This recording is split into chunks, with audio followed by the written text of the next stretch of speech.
사도 바울은 그 아시아 지역에서 복음을 전하기 원했지만 하나님 막으셨어요. 그래서 마게도냐인이 밤의 환상 가운데 이리로 건너와서 우리를 도와달라. 그 환상을 통해서 하나님의 뜻이 마게도냐에 있구나. 지금의 유럽입니다. 그래서 첫 번째 성인 그 빌립보 지역에서 복음을 전했고, 그 다음에 그 데살로니가, 그리고 베레아에 이르도록 복음을 전하는 상황 동안에 편할 날이 없었어요. 계속 고난과 핍박이 있었는데, 그 데살로니가 유대인들이 그 불량한 사람들을 데리고 베레아까지 쫓아와서 기습을 하는 바람에 바울은 급하게 배를 타고 내려와서 320km나 떨어진 그 아가야 지방의 아덴에 이르게 되었습니다. 거대한 도시인데요. 우리에게는 아테네로 익숙한 도시죠. 근데 성경에는 아덴이라고 표기가 됐는데 마치 이집트를 성경에 애굽이라고 표기한 것과 비슷한 것입니다.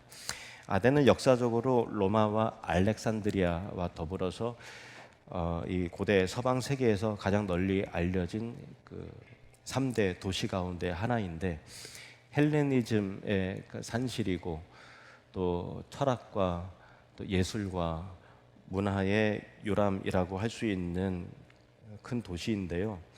바울은 실라와 디모데가 내려와서 합류할 동안에, 그러니까 그 백길로 나을 길을 왔으니까 그 바울과 동행했던 그 베레아 성도들이 다시 올라가서 그들이 또 내려올 동안에 적어도 한 열흘 정도의 기간이 그 바울이 홀로 있었던 그 기간일 텐데, 홀로 이 아덴을 둘러보다가 이 거대한 도시와 정면 대결을 벌이는 장면인 것입니다.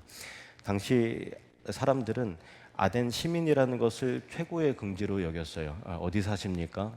아덴에 삽니다 하면 오 이렇게 하는 그 반응이 나올 정도로 대단한 도시였죠. 그도 그럴 것이, 아덴은 고대 도시들 가운데 가장 지성적인 도시로서 유명한 철학자들의 그 출생지였고 활동 무대였어요. 여러분 잘 아시는 소크라테스, 그리고 또 플라톤, 그곳 출신의 사람들이고, 그리고 플라톤의 제자 아리스토텔레스 역시 활동 무대가 바로 아덴이었습니다. 그리고 오늘 성경에 등장하는 에피쿠로스와 스토아 학파의 철학자들이 있는 곳이었어요. 아덴이 가장 번영했던 도시는 BC 5세기경이었는데요. 당시 엄청난 강대국이었던 그 페르시아가 그 유럽으로 이제 진출을 하기 위해서 두 번이나 크게 대규모의 군대를 동원해서 공격을 했는데, 두 번의 침략을 모두 막아낼 만큼 이 아덴은 작지만 강한 도시 국가였습니다. 이후 아덴과 쌍벽을 이루는 스파르타와의 그 전쟁, 이른바 펠로폰네소스 전쟁에서 아덴이 패한 이후에 국력이 쇠퇴했습니다. 그래서 마게도냐의 알렉산더 대왕의 아버지인 필립 2세의 그 공격을 받아서 정복을 당했어요. 그리고 나서 그 이후에 로마에게도 정복을 당했습니다. 하지만 정복을 당했음에도 아덴의 그 문화와 철학은 여전히 그 세계를 지배했던 까닭에 이 아덴 사람들의 긍지와 자부심은 정말 대단했습니다.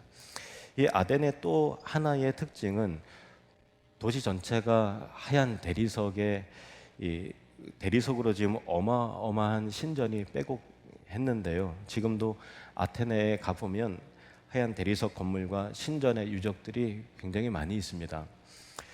아덴이라고 하는 이름 그 자체는 전쟁의 여신은 아테나 그 여신의 이름을 따와서 아덴, 아테네 이렇게 부르는 것인데요. 이 아테네 사람들은 자신들이 그 페르시아가 엄청난 대군을 이끌고서 전쟁을 벌여왔는데 물리적으로는 전혀 그 아테네가 이길 수 없는 상황인데도 두 번이나 이겼단 말이에요. 이 전쟁의 그 승리의 여신, 전쟁의 여신은 아테나 여신이 우리와 함께 했고, 그 여신이 우리를 도왔기 때문에 우리가 이겼다. 그래서 그 아테나 여신을 위한 아주 거대한 신전을 수십 년에 걸쳐서 공들여서 만드는데, 이 신전이 그 유명한 파르테논 신전이에요. 그 유네스코가 세계 유적 1호로 지정을 한 굉장히 거대하고 아름다운 건축물이죠. 가로 세로가 황금비로 되어 있고 또 교과서에도 나와 있고 지금은 전쟁과 지진으로 많이 훼손이 되었음에도 막상 그곳에 가보면은 그 10m가 넘는 46개의 거대한 기둥들이 그 신전을 받들고 있고 그 위에 들보만으로도 보는 사람들은 압도당하고 거대한데도 굉장히 정교하게 그 새겨진 그런 그 아름다움에 사람들은 입이 벌어집니다. 그 들보와 곁에 새겨진 장식과 조각들 하나하나가 다 엄청나게 섬세한 예술 작품인데 이것은 신들의 집합소와 같아서 수많은 이 조각물들 하나하나가 다 그 신들을 말하는 것입니다. 여기에 있는 신들 중에서 대표적인 것들을 보면은 우리에게는 이미 그 익숙한 이름들이 굉장히 많이 있어요. 머큐리라든가 또 바카스, 또 주피터, 또 비너스 등등 우리에게도 여러 상품과 또 뭐 그런 걸로 친숙한 이름들이죠. 이 아덴의 신이 얼마나 많은지 당시 로마의 유명한 그 문학가는 아덴에 가면 사람들보다 신들이 더 많다. 그러니까 그 사람을 찾는 것보다 신을 찾는 게 더 쉽다 이렇게 말할 정도로 문학에 그렇게 표현을 했을 정도로 신들의 집합소가 바로 아덴이었습니다. 그런데 그 수많은 신들에 얽힌 그 신화 스토리들의 90% 이상이 에로이즘입니다. 성적 쾌락을 추구하고 쾌락을 탐닉하는 스토리로 만들어져 있는데 그냥 뭐 신화일 뿐이지라고 하기에는 그 신화와 그 스토리들이 당시 이 아덴 사람들뿐만 아니라 그 헬레니즘 문화 속에 속한 그 전 세계 모든 사람들의 정신 세계를 지배하는 정도로 그렇게 그게 바로 문제였다는 것이죠. 그 당시 살았던 사람들은 내가 죽기 전에 한 번쯤은 가보고 싶은 곳 1호가 바로 아덴이었습니다. 그 정도로 사람들의 매력을 촉발시키는 도시였는데 우리도 가끔 TV에 나오는 다큐라든가 어떤 사진을 보면은 야, 나 저기 꼭 한번 가보고 싶다 하는 그런 그 버킷리스트에 올라갈 만한 그런 관광 명소가 있지 않습니까? 그 당시에 아덴은 당시 세계인들에게는 그런 로망의 장소였습니다.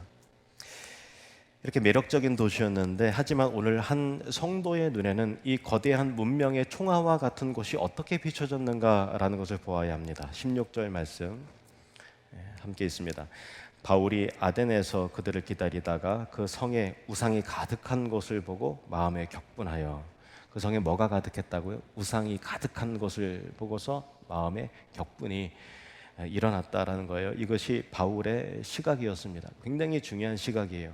이것은 굉장히 중요한 인식 체계입니다. 이것은 그리스도인으로서 오늘날 세상을 살아가는데 가장 필요한 해석적 능력이라고 할 수 있는 것입니다. 우리가 어떤 도시나 또 사람들이나 또 유행하는 것을 볼 때에 세상 사람들이 보는 것과 다른 관점, 다른 세계관, 다른 꿰뚫어 볼 수 있는 영적인 통찰력이 있어야 되지 않겠습니까? 그 다른 관점이 없다면 세상 사람들과 같이 똑같이 다 좋아 보이고 똑같은 관점에서만 본다면 그리스도인과 이 세상 사람들과의 관점의 차이가 없다면 안목이 다르지 않다면 그가 정말 성도인가, 그가 정말 그리스도인인가라고 할 때 의문을 품지 않을 수 없다라는 것입니다. 그렇다고 기독교인들이 불국사라든가 또 캄보디아의 앙코르와시라든가 여러 나라의 타종교 사원들을 관광해서는 안 된다든가 또 그것들에 대해서 예술적이고 역사적이고 문화적인 가치를 폄하하자는 것이 아니라 어떤 관점으로 보느냐라는 것이 중요하다는 것이죠.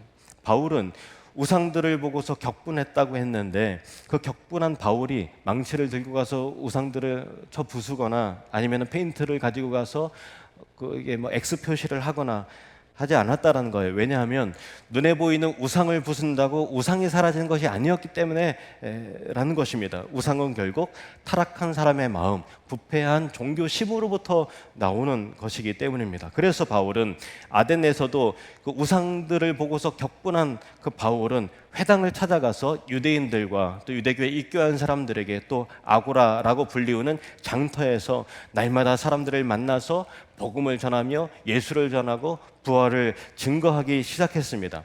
17절 말씀을 보시겠습니다. 시작. 회당에서는 유대인과 경건한 사람들과 또 장터에서는 날마다 만나는 사람들과 변론하니, 여기서 변론했다라고 하는 그 말의 표현은 누군가를 대신해서 싸웠다라는 의미입니다. 격렬하게 싸운다라는 의미예요. 바울이 누구를 대신해서 싸웠을까요? 예수 그리스도를 대신해서 싸웠다라는 것입니다. 이 설교의 강단도 마찬가지입니다. 설교는 하나님의 편에 서서 설득도 하고 하나님의 마음으로 격렬하게 소리도 치고 하는 현장이 바로 이 강단인 것입니다. 여러분의 삶의 현장도 마찬가지지요. 온몸으로, 온 삶으로 세상 앞에서 변론자로 서야 한다는 것입니다. 누구의 변론자로 서야 됩니까? 그리스도의 변론자로 서야 되는 것이 바로 신자라는 것입니다. 저는 입으로 말하는 설교자이지만 여러분은 삶으로 말하는, 행동으로 말하는, 인생을 걸쳐서 말하는 설교자가 되어야 합니다. 그리스도의 변론자가 되어야 하는 것입니다. 세상 앞에서 그리스도를 대신하여 싸우고 그리스도를 대신하여 삶을 말하는 사람이 되어야 한다는 것입니다. 바울은 이 거대한 아덴에서 홀로 고독하면서도 치열한 영적인 전투를 벌이고 있는 것입니다. 이렇게 변론하는 가운데 두 종류의 사람을 만나게 됩니다. 18절 상반절입니다. 시작. 어떤 에피쿠로스와 스토아 철학자들도 바울과 쟁론할세. 여기 에피쿠로스 학파와 스토아 학파의 철학자들이 등장을 하는데요. 이 두 부류의 사람들은 아덴에서 굉장히 중요한 학파를 형성하고 있었습니다. 이 두 학파가 갖는 철학적인 개념을 우리가 잘 이해하지 못한다면 이 뒤에 나오는 그 바울의 설교가 어떤 맥락에서 왜 이렇게 주장하는지를 알 수가 없기 때문에 간단히 이 에피쿠로스 학파와 스토아 학파 철학자들의 사상에 대해서 간단히 좀 언급을 하겠습니다. 에피쿠로스 학파의 사람들의 특징은 이제 쾌락주의고 또 신을 인정을 합니다. 신이 있어. 그런데 너무 멀리 있어. 우리와 가깝지 않아. 이렇게 생각하는 신의 개념을 가지고 있었습니다. 또 우리 인생 가운데 늘 생로병사의 고통 속에 우리는 있잖아요. 염려와 근심거리가 있고 어떻게 살아가야 되느냐, 미래에 대한 불안이 있고 또 사고와 아픔이 있습니다. 그러나 그들이 말하는 이 에피쿠로스 철학자들이 말하는 신은 너무 멀리 있어서 인간의 삶에는 관심도 없어요. 그냥 신들끼리 자기들끼리 알아서 그 삶의 스토리를 살아가는 것이지 우리 인간사에 별로 연관은 별로 없는 거예요. 그래서 우리의 현실 속에서 생로병사의 이 고통을 거둘 뭐가 없을까 하다가 추구하는 것이 바로 쾌락과 재미에 빠져버렸던 것입니다. 그래서 에피쿠로스 학파가 만들어내는 거의 모든 신들의 이야기들은 쾌락이 주제예요. 성적인 탐닉인 것입니다. 바울이 아레오바고 언덕에서 전하는 복음의 내용 속에서 이런 얘기를 합니다. 27절 시작. 이는 사람으로 혹 하나님을 더듬어 찾아 발견하게 하려 하심이로되 그는 우리 각 사람에게서 멀리 계시지 아니하도다.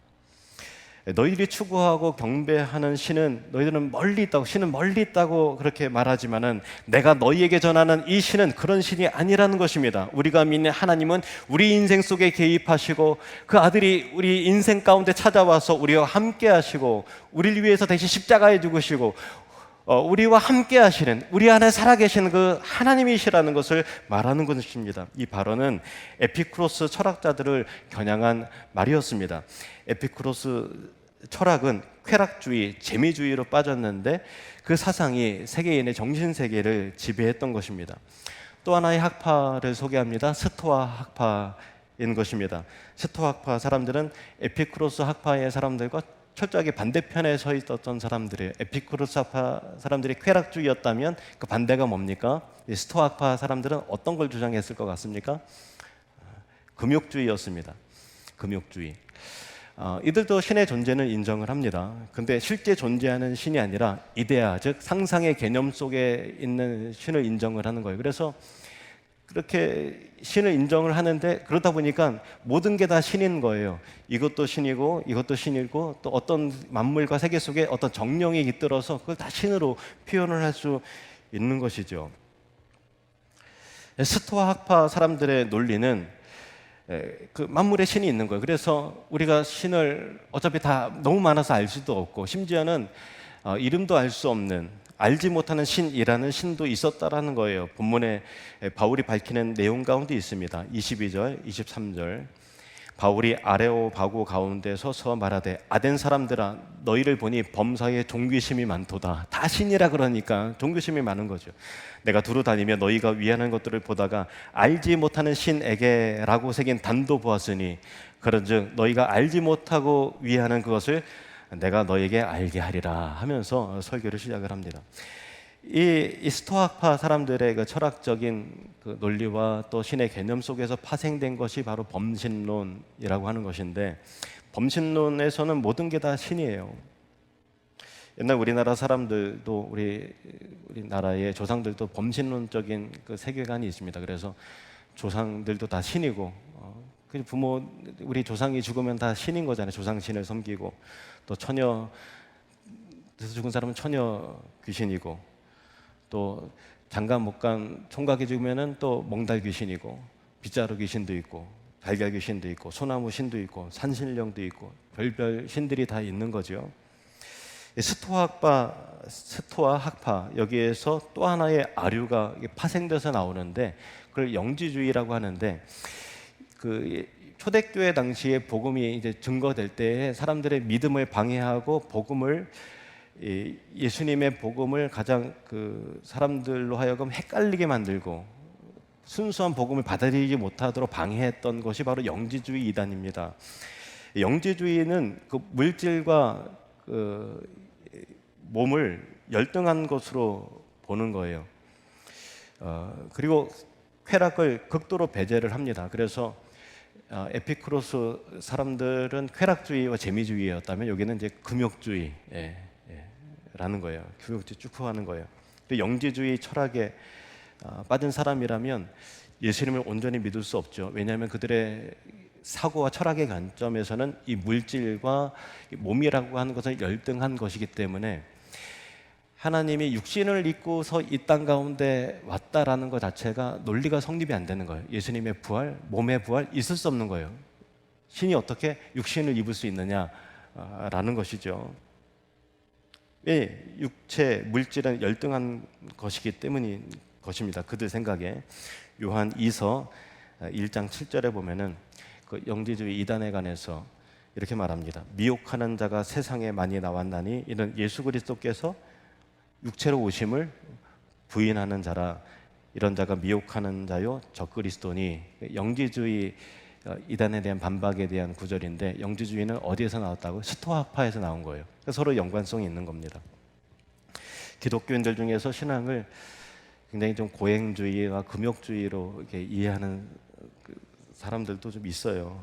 거기 그 가치관에 갇혀 있는 사람들도 많이 있습니다. 물질 세계를 속된 것으로 보는 거죠. 그렇지만 하나님께서는 이 물질도 하나님이 만드신 거예요. 자연과 만물, 우리의 몸도 하나님이 만드신 거예요. 그래서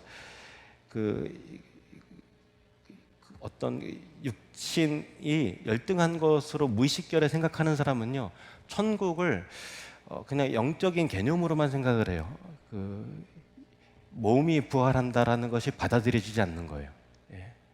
그 세계관에 갇혀 있기 때문에 천국이면은 왠지 정신 세계인 것 같고 그냥 고고한 것 같지, 우리의 몸이 부활해서 새 몸을 입고서 하나님 나라에 들어간다라고 하는 것이, 그동안 자기도 모르는 그 철학적인 그 세계관에 갇혀서 이 성경을 성경의 것으로 그대로 받아들이지 않고 더하거나 빼거나 해서 이렇게 하는 거죠. 그게 철학이라는 것이, 세계관이라는 것이 저는 무섭습니다. 그게 영지주의의 영향이라고 해도 틀린 말이 아니죠. 이 에피쿠로스 학파와 스토아 학파는 그 시대를 아우르는 이 양대 산맥인데, 이 철학적 사상을 녹여내서 졸여서 압축하면 두 가지 특징이 나옵니다. 첫 번째는 쾌락과 재미주의이고요. 두 번째는 새로운 것들을 향한 추구, 새로운 것에 대한 관심이에요. 21절 말씀 시작. 모든 아덴 사람과 거기서 나그네 된 외국인들이 가장 새로운 것을 말하고 듣는 것 이외에는 달리 시간을 쓰지 않음이더라. 새로운 것을 말하고 새로운 것을 듣고 새로운 유행, 뭐가 유행한다라고 하면은 그렇게 관심을 기울이는 거예요. 근데 이게 2000년 전 만의 일일까요? 오늘날도 비슷하지 않습니까? 쾌락과 재미를 위해서 살아가고 또 새로운 것에 대한 관심이 오늘날 현대인들의 정신과 마음을 다 빼앗는 것이죠. 진리에 대한, 구원에 대한 관심이 거룩함에 대한, 말씀에 대한 관심이 없고 새롭게 유행하는 새로운 상품과 새로운 제품에 대한 관심으로 사람들은 정작 고민하고 보아야 될 것을 보지 못하게 만든다라는 거예요. 오늘날도 사람들은 새로운 상품의 출시, 새로운 유행에 굉장히 예민하고 열광합니다. 거의 모든 사람들이 그렇습니다. 사도 바울의 눈에 비친 아덴이 바로 그러했다는 것입니다. 바울은 그 거대한 도시와 우상들 그리고 세상 사람들의 정신 앞에서 외롭고 고독하게 홀로 맞짱을 뜨고 있는 것이라는 것입니다.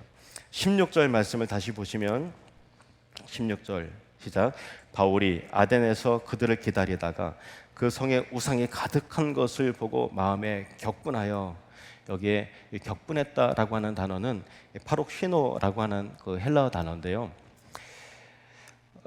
그 감정이 막 요동쳐 갖고 화가 나는 그런 게 아니라 일관된 분노를 말하는 거예요. 그리고 또 어떤 이 단어인가 하면은 구약 성경은 이 히브리어와 아람어로 기록이 되어 있습니다. 근데 이 유다가 망하고 나서 전 세계에 흩어지고 나서 모국어를 잃어버린 사람들도 굉장히 많이 있거든요. 그래서 그들이 공용어는 늘 쓰는 게 헬라어인데 이 헬라어를 잘 쓰는 우리 세대들을 위해서 성경을, 구약 성경을 헬라어로 다시 이게 만들자. 그래서 만들어진 번역본이 70인경이에요. 70인경.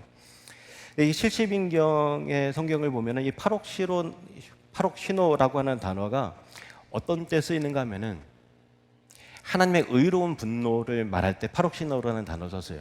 누구의 분노? 하나님의 분노. 어느 때요? 이스라엘의 우상 숭배를 할 때 하나님이 그 마음 가운데 질투의 마음이 드는 거예요. 의로운 분노가 일어나는 때 하나님의 분노를 표현할 때 이 파록시노라는 단어를 썼다라는 것입니다. 바울이 그 마음에 격분했다라는 것은 바울 개인의 사적인 감정에 사로잡혔다는 것이 아니라 하나님의 질투와 하나님의 분노가 바울의 마음속에 밀어 넣어졌다라는 것을 표현하는 것입니다. 지금 바울은 누구의 심정으로 서 있습니까? 하나님의 심정으로 서 있는 것입니다.